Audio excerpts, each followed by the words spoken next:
だんだん心惹かれてくこの星の希望のかけら 토리야마 아키라쌤의 유작이자 2024년 10월 11일 첫 방영된 드래곤볼 다이마가 드래곤볼 슈퍼 1화와 달리 발전된 작화와 연출로 호평을 받게 되며 순조로운 시작을 알렸는데요.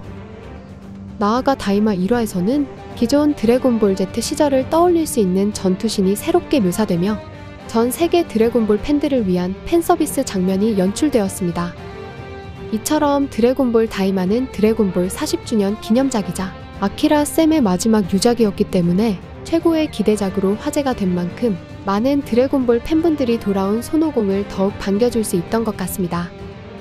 그렇게 이번 영상은 어쩌면 드래곤볼 다이마가 드래곤볼 슈퍼와 다른 평행세계일 수 있는 설정들을 살펴보며 지금도 새로운 소식이 들려오지 않는 드래곤볼 슈퍼의 현재 상황도 살펴보겠습니다.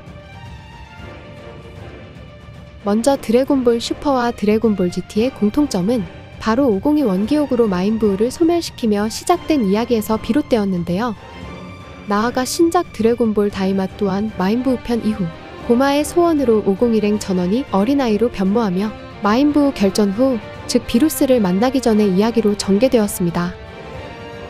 이처럼 아쉽게도 드래곤볼 GT는 정사가 아니지만 반면 드래곤볼 슈퍼는 드래곤볼의 공식 후속작인 만큼 새로운 시리즈 다이마가 드래곤볼 슈퍼와 어떤 연관이 있는지 그리고 기존 설정을 잘 따르고 있는지도 주목해 볼만 했는데요. 한편 드래곤볼 다이마에서 주목할 수 있는 설정은 바로 기존 드래곤볼 Z와 다른 개왕신의 설정이었습니다. 먼저 첫 번째로 개왕신은 이승과 저승을 포함한 모든 세계를 관리하며 개왕신계에 지내고 있고 이어 슈퍼에선 별이나 생명을 탄생시키는 창조신의 역할을 담당하고 있다는 추가 설정도 공개되었습니다.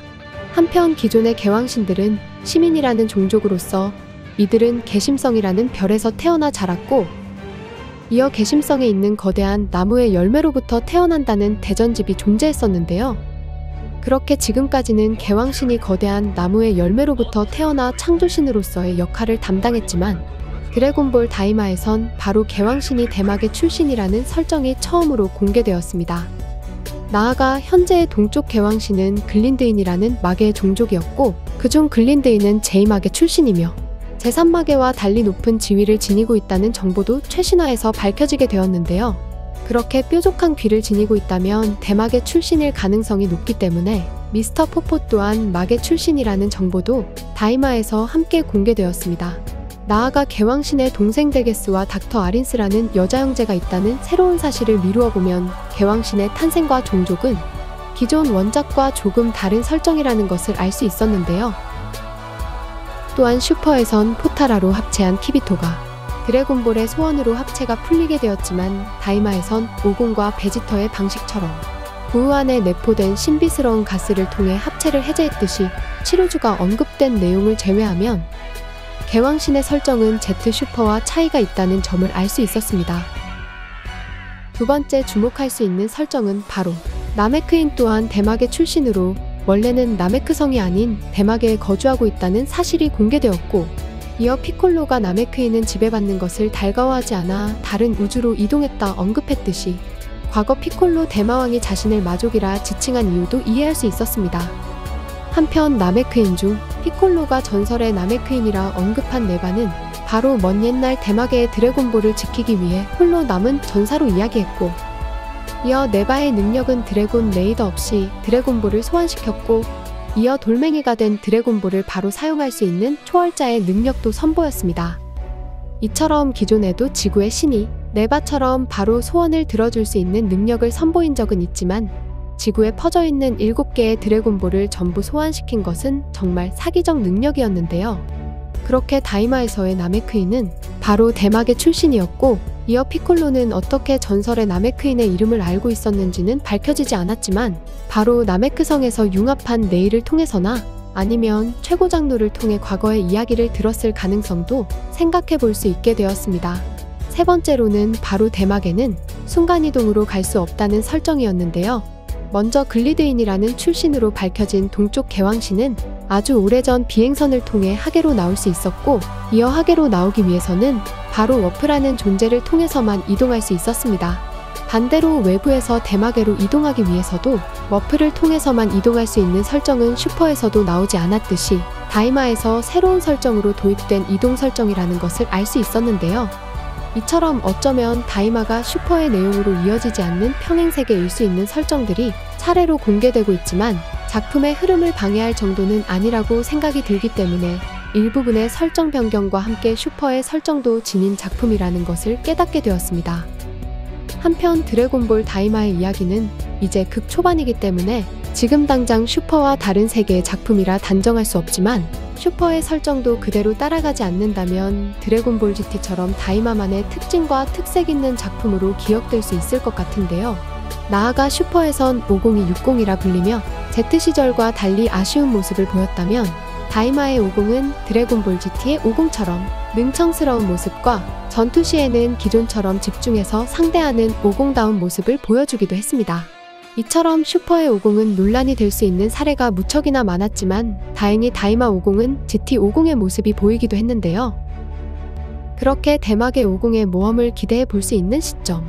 어쩌면 Z 시절의 최강전사 퓨전 합체 오지터와 그리고 포타라 합체 베지트가 등장할 수 있는 떡밥도 공개되었는데요. 먼저 마계의 어느 잡화점에선 지구의 선도와 같은 회복의 일종인 약벌레가 존재했고, 나아가 한동안 합체해서 강해질 수 있다는 식용벌레의 효과를 듣자 그 순간 50이 퓨전 합체를 떠올리며 글로리오에게 여러가지 효능이 깃든 약벌레를 구입하게 됩니다. 한편 여러 색의 약벌레 중 포타라 합체와 같은 특징을 지닌 벌레는 초록색이었고, 이어 개왕신들의 포타라마저 초록색이기 때문에 어쩌면 포타라의 기원이 마계일 수 있는 새로운 설정도 생각해 볼 수 있었는데요. 그렇게 다이마 1화 개왕신과 키비토의 포타라 합체가 풀린 걸 강조했듯이 아키라 쌤이 어쩌면 다이마 제작 초기 기획 당시 합체 전사의 등장까지 염두해 볼 수 있었다는 것도 최신화를 통해 짐작할 수 있었습니다. 한편 50이 구입한 작화점에서의 합체 특징은 무려 3명이 합체해 새로운 전사가 탄생했다는 점을 강조했듯이 어쩌면 50과 베지터 그리고 또 한 명의 전사가 합체할 수 있는, 즉 지금까지와 다른 전사가 탄생할 사례도 생겨날 수 있을 것 같은데요. 하지만 50과 함께하고 있는 개왕신도 포타라를 지니고 있기 때문에 앞으로 다이마에서 등장할 합체 전사의 부활도 기대해보면 좋을 것 같습니다. 이처럼 드래곤볼 신작 다이마는 평행 세계일 시리즈일 가능성도 더욱 높아진 가운데 현재 24년 3월부터 지금까지 휴재에 돌입한 슈퍼는 지금까지도 연재 재개 소식이 들려오고 있지 않는데요. 그렇게 드래곤볼 슈퍼는 팡이 성장한 시점으로 보면 이제 곧 완결이 얼마 남지 않았기 때문에 블랙 프리저 편 에피소드가 마지막일 수 있었던 만큼 50과 베지터가 신의 기술의 정밀도를 끌어올린 완성형 무의식의 크기와 파괴신 모드 베지터의 전투신을 볼 수 없다는 점이 상당히 아쉬운데요. 이처럼 드래곤볼 슈퍼는 다이마가 끝이 나면 다시 연재될 수 있을지, 반대로 다이마가 흥행에 성공한다면 슈퍼 50의 이야기가 이대로 조기 완결되며 다이마의 세계관이 더욱 방대하게 커지는 스토리로 이어질지는 향후 드래곤볼 제작팀의 결정도 무척이나 중요할 것 같습니다. 이번 영상은 여기까지입니다. 시청해주셔서 감사합니다.